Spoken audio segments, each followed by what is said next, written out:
तीन दामाद की सास पार्ट 2। अब तक आपने सुना कि कावेरी जी अपनी तीनों बेटियों ईशा, मोहिनी और सुहाना की शादी तीन घर जमाई लड़कों के साथ करवा देती हैं। उन्हें लगता है कि ये लड़के शायद घर का कामकाज संभालेंगे, लेकिन उनके तीनों घर जमाई बहुत आलसी थे। वो नौकरी भी नहीं करते थे और बाहर का काम भी नहीं। कावेरी जी ने अपनी बेटियों से कहा कि वो प्रेगनेंसी का बहाना बनाकर अपने पतियों को सबक सिखाएं। अब सुनिए आगे। मम्मी, आपने जैसा कहा था हमने वैसा ही किया, लेकिन देखिए ना, विवेक का हाल तो वैसा का वैसा ही है। घर में ना सुबह का नाश्ता बनता है और ना खाना। नौकरी पर जाने की बात करूं तो खाने को दौड़ते हैं मुझे। हाँ मम्मी, मैंने भी सुमित को कितनी बार कहा कि अगर नौकरी नहीं करनी तो कोई छोटी सी दुकान ही खोल लो। घर का खर्चा कैसे चलेगा? देखो दोपहर के 12 बजने आए और जनाब अभी तक सो रहे हैं। हाँ मम्मी, ईशा और सुहाना ठीक कहती हैं। अविनाश का भी यही हाल है। जब मैंने अपनी प्रेगनेंसी के बारे में कहा तो मुझसे कहने लगा, अरे दूसरी लड़कियां तो 9 9 महीने तक नौकरी करती है, बस डिलीवरी के टाइम छुट्टी लेती है। मोहिनी, तुम भी नौकरी करो। अब मुझे कहाँ नौकरी मिलेगी? मम्मी बताओ अब मैं क्या करूँ? हे भगवान, क्या सोचकर घर जमाई दामाद लाई थी मैं कि मेरी बेटियां मेरे पास रहेंगी और खुश रहेंगी, लेकिन इन आलसी दामादों ने तो हमारी जिंदगी को भी प्रॉब्लम में डाल दिया है। मैं तो कहती हूँ मम्मी, हम लोग वापस अपनी जॉब पर जाना शुरू कर देते हैं। बता देते हैं इन लोगों को कि हमने प्रेगनेंसी का बहाना किया है। नहीं नहीं बेटा, ऐसी गलती भी मत करना। अगर तुमने ऐसा किया तो इन तीनों की आदत और खराब हो जाएगी। अरे आज नहीं तो कल कभी तो तुम प्रेग्नेंट होगी, तब वापस यही प्रॉब्लम आएगी, तब क्या करोगी तुम तीनों? हाँ मम्मी, आपकी बात तो बिल्कुल सही है। इन लोगों को तो सुधारना ही पड़ेगा। लेकिन कैसे? अपने बच्चों के आने की खबर सुनकर भी इन लोगों पर कोई असर नहीं हो रहा। पैसे कमाने के लिए घर से बाहर निकलना ही नहीं चाहते ये तीनों। अब मेरे दिमाग में एक प्लान आया है। तुम तीनों चिंता मत करो, उन तीनों को बुलाओ, फिर मैं बात करती हूँ। थोड़ी देर बाद कावेरी जी अपने तीनों दामादों को सामने बुलाकर अपनी बात कहना शुरू करती हैं। अविनाश, सुमित और विवेक, देखो बेटा, मैं ना तुम तीनों से बड़ा प्यार करती हूँ, इसीलिए तो तुम्हें घर जमाई बनाकर रखा है मैंने। अरे मम्मी जी, सीधे सीधे कहिए ना, क्या बात है? प्यार तो हम भी आपको बहुत करते हैं। अरे मम्मी जी, आपकी इज्जत भी बहुत करते हैं। अरे भाई, आपके जैसी सास और कमाने वाली बीवी सबको मिलती है क्या? हाँ मम्मी, विवेक और सुमित ठीक कह रहे हैं। आपकी बेटी से शादी करके मेरी तो जिंदगी ही अच्छी हो गई। जानती हूँ मैं, और ये भी जानती हूँ कि तुम तीनों अपने अपने बीवियों से बहुत प्यार करते हो। बेटा, बात ऐसी है कि हमारे कुल गुरु ने कहा है कि प्रेग्नेंट होने के बाद मेरी तीनों बेटियां शुरू के 4 महीने हमारे गांव में जाकर रहेगी, जहाँ मेरे चाचा जी रहते हैं। अरे लेकिन क्यों मम्मी, गांव में जाकर रहने की क्या जरूरत है इन तीनों को? वो क्या है ना बेटा, हमारे परिवार को एक श्राप है। अगर मेरी बेटियों ने यहाँ पर बच्चा पैदा करने की कोशिश की तो उनके बच्चों को कुछ भी हो सकता है। इसलिए अब से लेकर 4 महीने पूरे होने तक इन्हें गांव वाले घर में रहना पड़ेगा।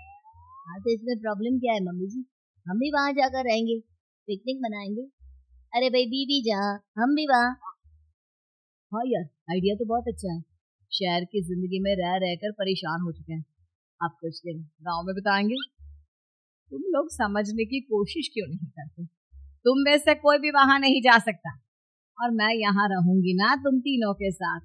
4 महीने की तो बात है, उसके बाद ये तीनों ही लौट कर आ जाएंगी। ठीक है मम्मी जी, अब हमारे बच्चों का सवाल है तो ये तो करना ही पड़ेगा। कावेरी अपनी तीनों बेटियों को कुछ दिन के लिए घर से बाहर कहीं दूसरे शहर में रहने के लिए भेज देती है। कुछ दिनों के बाद, अरे मम्मी जी, बहुत दिन से पिज्जा नहीं खाए, मंगवाइए ना। क्या बताऊं बेटा, पहले तो बेटियां खर्चा दे देती थी क्योंकि उनकी नौकरी थी, लेकिन अब तो मेरे पास पैसे ही नहीं बचे। थोड़े बहुत पैसे हैं जो बच्चों की डिलीवरी में काम आएंगे।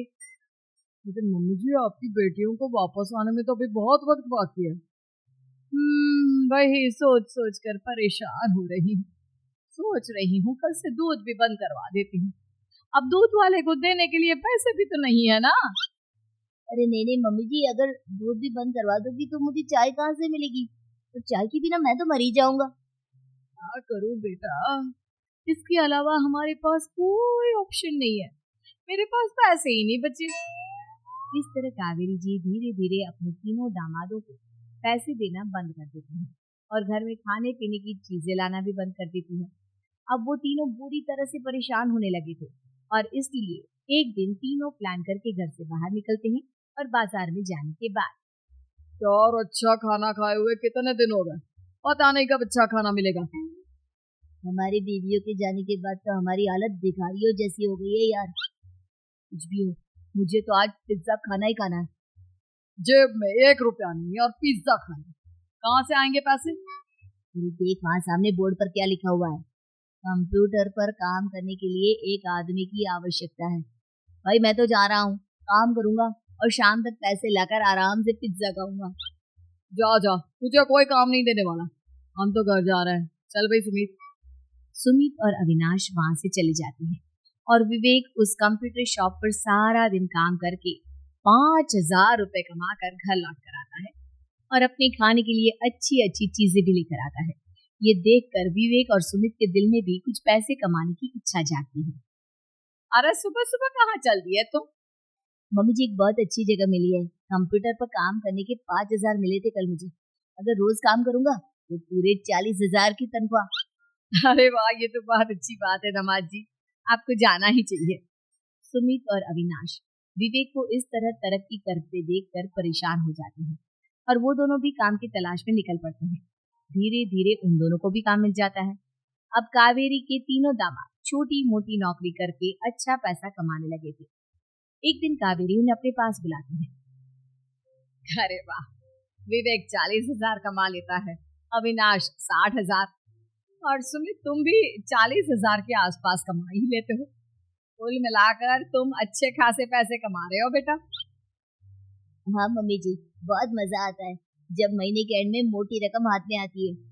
पूछिए मत मम्मी जी, घर में रहकर रोटी बना बना कर और तो जैसा महसूस होने लगा था मुझे तो। हाँ बेटा, तुम तीनों की बात तो बिल्कुल ठीक है, और जानते हो अब तुम तीनों की पत्नियां भी वापस लौट कर आने वाली है।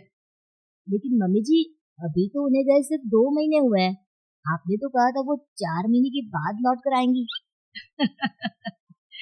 ऐसा कुछ नहीं है बेटा, मैं सिर्फ तुम तीनों को सबक सिखाना चाहती थी कि आदमी घर में बैठकर बीवी की कमाई खाता हुआ अच्छा नहीं।